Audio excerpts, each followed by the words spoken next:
Yo, what's up guys? Unboxing tayo ng parcel.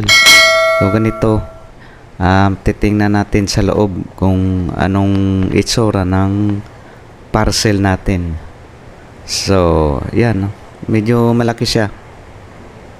So, yan, no? So, let's go. Guys, tingnan natin sa loob. Check this out. So, ito na yun. So, yun. Medyo makapal yung cover niya guys, makapal. So, yan.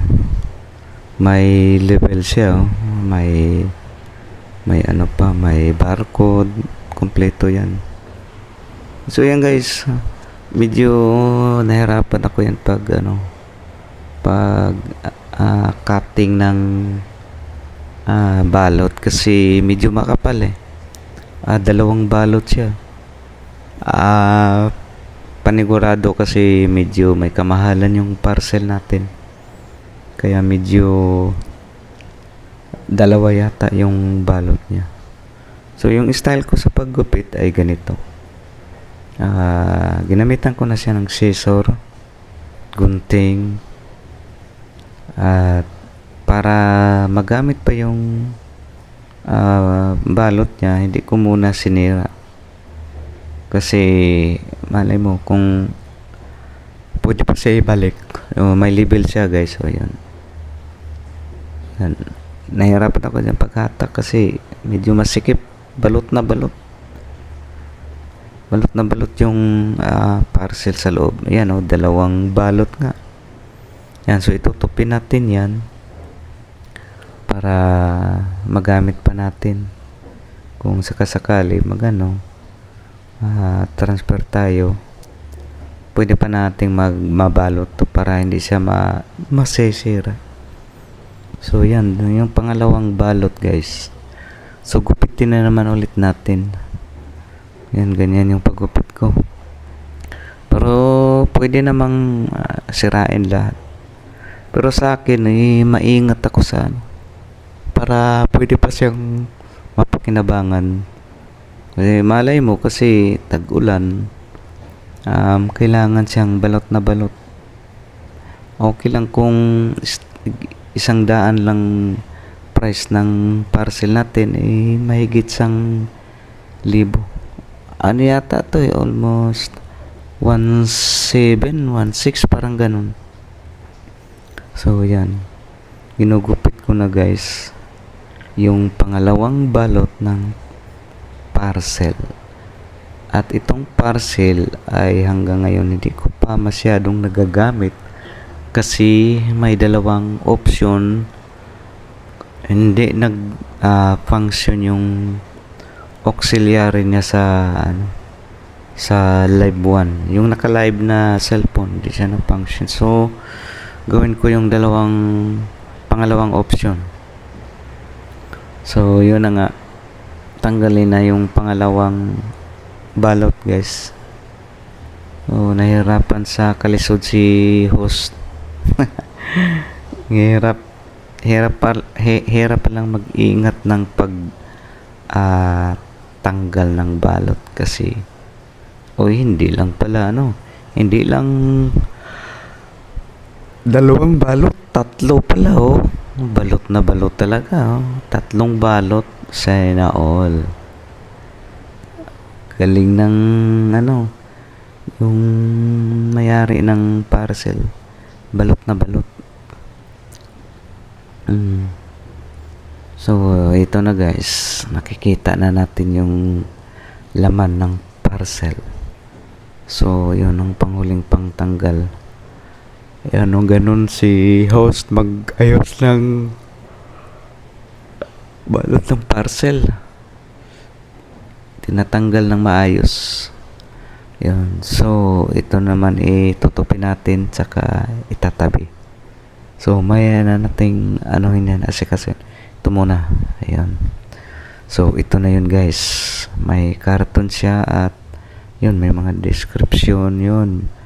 Yung F999. Yun ang pangalan ng sun card natin guys. So thumbs up. May pa thumbs up pa si host Jugas. So, bubuksan natin yung box. Charan! Ito na pala yung laman. Ito na yung laman, guys. So, yan. May ano pa. May description, may kung paano gagawin. Pero, yun nga, mahirap i-follow yung description kasi nakakalito. Yun yung sa earphone, guys. Saka yung microphone stand. At nalito si host sa nilalagay. Saka yung mga auxiliary. Yung mga pansaksak. Yan. Tatlo sila, guys, yung pansaksak. Kasi dalawa yung auxiliary nung pang live. At ito naman yung sa microphone. Ito yung clip. Yan o, in-action na ni host. Clip ng microphone. So, ito naman talaga yung microphone. Color white. Gusto ko white kasi malinis naman talaga ako. Kahit ilang taon pa yan, hindi yan madudumihan kasi linis na linis si host. Saka, usually, my favorite is color white. Pati sandal white. T-shirt white. Wag lang sa pantalon. Ayaw ko ng white ng pantalon kasi para tayong doktor yan. So, gusto ko black ang pantalon. So, kahit puti, t-shirt puti, relo puti, sandal puti, sound card puti.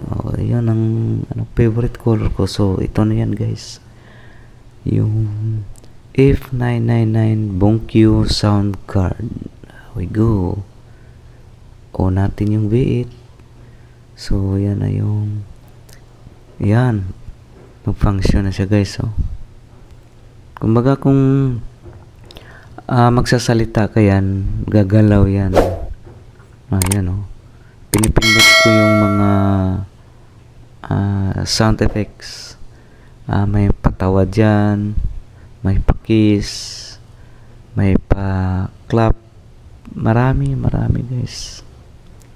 So, ito pala ay hindi latest. May latest pa pala nito, guys, ng sound card. Maganda yung latest kasi nasa yung latest nasa 2K mahigit. So, yan yung auxiliary. Maraming auxiliary dyan, guys. Hindi naman masyadong nakakalito. On mo lang lahat. Yun lang. Yan, nahikap pa si host. So, yan. Inoon mo yung So, siguro sa susunod, pag okay na tong sound card, ulitin ko to video kung okay na. Yung, kumbaga, yung magandang tunog.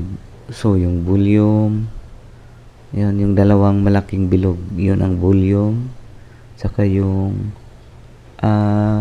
echo volume, saka volume ng music. So, here we go. Isasaksak na natin yung sa microphone. Ayan. Mali pa yan si host. Hindi pa ganyan. Pero sinasaksak na ni host. Dapat kasi mauna pa yung clip bago yung isasaksak mo yung sa auxiliary niya. Tingnan mo, mali. Tatanggalin na naman yan ulit ni host. Naku, host, first time. What is first time? It's the first time. Yan, guys, pasensya na at naulan. Kumuha ako ng record ng video nito pero andyan pa yung bagyo, maulan. So, ginagupit na yung host ang microphone or microphone stand pala. Yan. Ganyan. Para siyang UFO. Yan. Yun yung clip. Yan ang sinabi ko sa iyo, host. Clip bago yung sa auxiliary. Kailangan mo munang ikabit yung yung clip. Yung ganyan. Kakabit mo yan. Tapos, yun. Luluwagan mo, hihigpitan. May panluwag at pahigit dyan para makapasok yung microphone. So, yan iayos natin. At pwede mo siyang iyuko, pataas, ayun, kahit anong galaw-galaw mo dyan. Ayan, ganyan. Ganyan na. Nahikap pa si host kumuha ng record, nasa higaan pa. Pasensya na guys. So, yan. Ikakabit na ni host ang microphone sa microphone stand, pero tanggalin na natin yung nakakabit na auxiliary. So, yan na. Yan na guys. Niluwagan na ni host yung kasi mahigpit. Para siyang virgin. Like a virgin. Virgin na virgin talaga yan guys.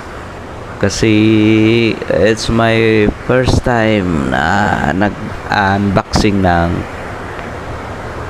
V8 BenQ 99 F999. Tatlong 9 yan guys. So kalimutan. So yan ang forma guys. So yan. Pwede mo siyang i-adjust, higpitan. Pwede mo siyang yan. So yan na guys. Yan lang. Ganun lang pagkabit. Sa next time, kahit hindi na siguro kasi pwede kayo mas marunong naman sa mga first time, ganun din mangyayari. Search nyo lang sa YouTube paano mag-connect ng auxiliary sa V8 sound card. So yun, hinahanap na ni host yung kung saan isasaksak yung sa microphone. So yung malaking butas, yan sa condenser microphone, yung malakihang microphone, pwede pala dyan guys. Yung malaking butas sa malaking microphone yan na saksakan. So yung microphone natin maliitan yan. Doon yata yan sa dulo. Host, doon sa dulo host. Huwag kang aanga-anga dyan. Nasa dulo yung saksakan host. Huwag kang dyan. Baka masipa kita dyan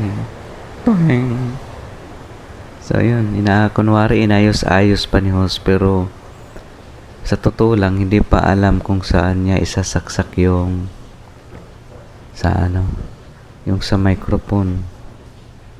100% nasa dulo yan nasa dulo kasi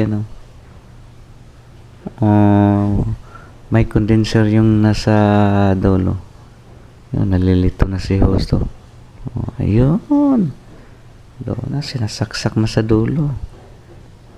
Diba? Tapos mag-testing siya dyan ng hello echo tuk wala namang gumagana host. Ayan, volume na yan ni host. Oops, volume equalizer, adjust nyo lang, madali lang naman yan. Ang sa akin hindi agad nag-function marami pa akong nagpapaturo pa ako sa iba. Hello mic test. Yan. So yan na guys, hanggang sa susunod, babu.